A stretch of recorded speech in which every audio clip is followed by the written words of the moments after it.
people. The fans. Especially the dogs. What's up? It's your girl Liv. I'm And this is Making Our Way post B.F.A. If you are new to the channel, make sure that you hit like and subscribe because we are coming at you with survival tips for all of our hashtag survivors. We're talking about everybody with a B.F.A, people who are currently getting their B.F.A, people who are thinking about a B.F.A, people who like performing arts, defense against the dark arts, people who can spell the word art. These videos are for you. Accio Tony Award. Hashtag survivors. Let's go. Okie dokie Smokies. What are we talking about today? We are talking about award season. Dun dun dun. If you're watching this video, you probably know what awards we're talking about. We're talking about the awards for film, TV, music, and of course, award season doesn't end until June because the Tony Awards is where we get complete. If you're watching this video, I assume you know that the Tony Awards are always in June. Put it on your calendar now, get ready to watch.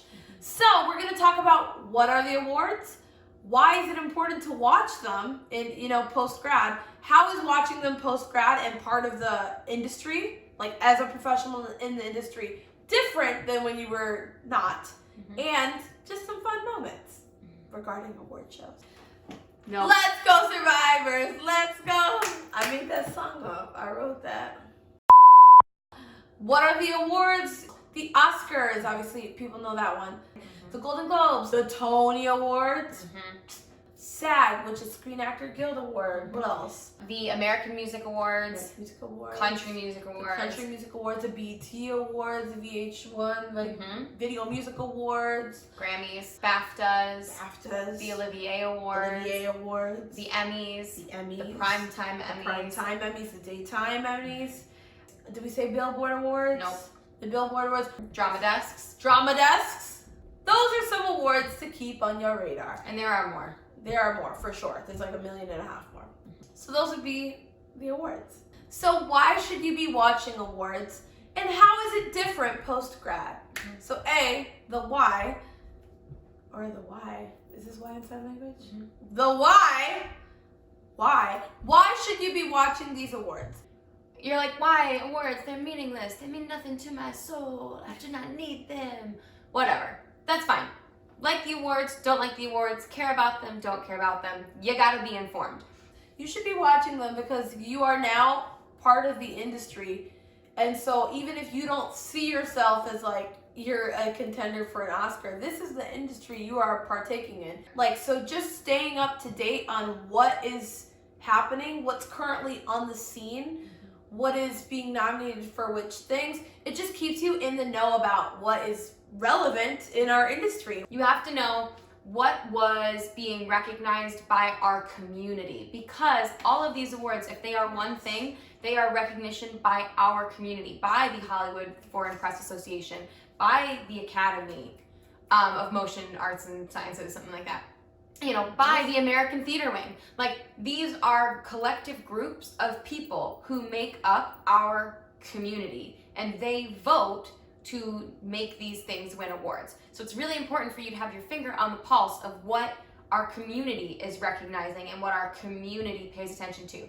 Additionally, pay attention to how things do in the box office because not only is it important to know what our community values, it's important to know what the general public values that will help you with your marketing. Two things you gotta pay attention to: awards and box offices. How is watching award shows different post-grad?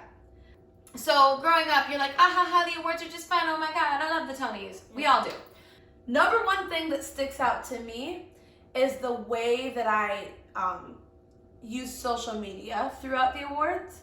Once you're out of school or once you become a member of the professional community, it's important that you recognize that everything you do publicly is a reflection on yourself and your brand and your marketing. Yes. So maybe watch what you tweet. Maybe watch what you put on Instagram, maybe watch what you, even Snapchat, whatever. Just be aware of those things.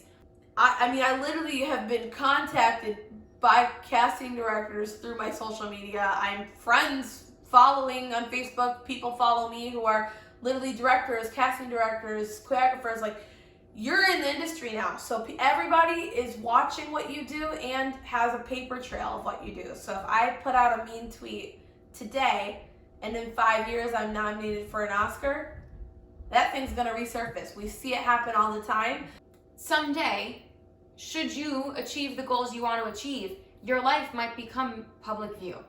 And those kind of things can reflect really poorly on you, and you might sit here and go, what do I care? What do I care if things reflect poorly on me, because I'll be famous then, so whatever.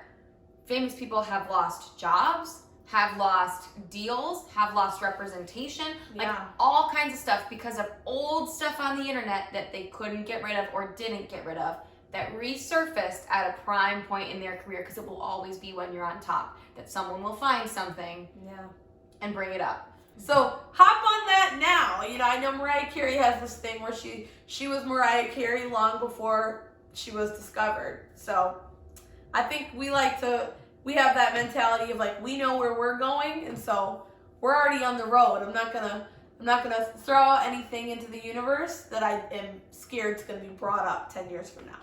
So just be aware of that. You know, if you decide that you wanna, speak your truth, do whatever anyway, cool, do that. But you should just know to think about it. It should be a conscious choice you're making, not an accident that happens later. So what are our favorite award shows to watch? Obvi, number one, I think, is the Tony Awards. I always feel like the Tonys as an award show have a lot of heart, which I really appreciate. It feels very warm and palpable and live, and not quite as stilted as other award shows tend to feel, which I love. I love that about the Tonys. Yeah. Because like the theater community in comparison to like film community, I mean, it's smaller. Yes. It's spam. It's literally like, we're out here on these streets, quite literally, 42nd to 50, like we're out here on these streets, like, the Tonys, because once you move to New York and you start becoming an actor, it's already our favorite prior to this, but now it is literally the community that you live with, audition with, hang out with, so it's so cool to literally see your friends performing. People you literally know. It's just like the coolest thing to see them on this broadcast like that. Yeah. We like the Grammys. I was gonna say, for me, my favorite would probably be the Grammys because it's like, it's the biggest. I would consider it the most prestigious music award ceremony. I think the Grammys does a really good job of having an eclectic style of music. So they usually are pretty good about recognizing, obviously, what's the most popular out, but it's such a range of genres that is showcased on the Grammys. I feel like I get informed on what's going on in the music industry the most through the Grammys. Favorite award show moments, I have to start with the most iconic award show moment of all time, in my professional opinion. Are we saying it on the count of three? One, two, three. Life of Pi! Yo, I didn't even know she was gonna say that. I did not, but I did know because twinning. Basically, 10 years after the release of the Chicago movie, Getting the band back together. They got the band back together and got the cast of the movie. They came up to announce the winner of, I think it was Best Picture. Yeah, something very important. It was a big at the award. Oscars. Yeah, Okay. It was a big award at the Oscars, and they had got this cast back together to announce the award. They come up on stage, and something seems a little off. By something she means Renee Zellweger seemed under the influence. Inebriated. Yeah. And she did. And mad props to Renee. Loved her in the Chicago movie. Oh my god. Literally, I would say this. This is one of those I would say this to her face. That, like, in this moment, girl, you did seem like you had a good time. And Richard Gere seemed very aware of where Renee was. He was alert. So they open the envelope and lean over. He leans it over to Renee to have her read it instead of him reading it. Queen Latifah senses danger, and because there was danger. There is danger, and leans across both of them to the mic and shouts, "Life of Pi!"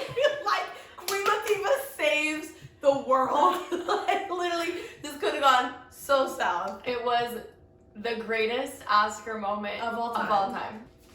Oh my god! Wait, what is that? Oh Oh my gosh! Oh my god! Look behind you! There's Look nothing. behind you! There's nothing. There's nothing. Practicing my acting. It was no good. The Oscar does not go to. Y'all, you win the award. The award for best vlog supporters of all time goes to you. You nailed it. I love you. We love you. I love you. Thank you so much for watching. This has been Making Our Way post B.F.A. I'm Em. And I'm Liv. Make sure you hit like and subscribe. There's so many more videos coming at you in the future. Are we gonna be on the red carpet? Are we nominated for Oscars? We are. We haven't announced it yet. Oh, sorry. Okay. Just make sure that you hit like and subscribe so that you can hear more information about our Oscars speech. Comment below if you want us to include you in our acceptance speeches during this award season. Okay, thank you so much. We'll see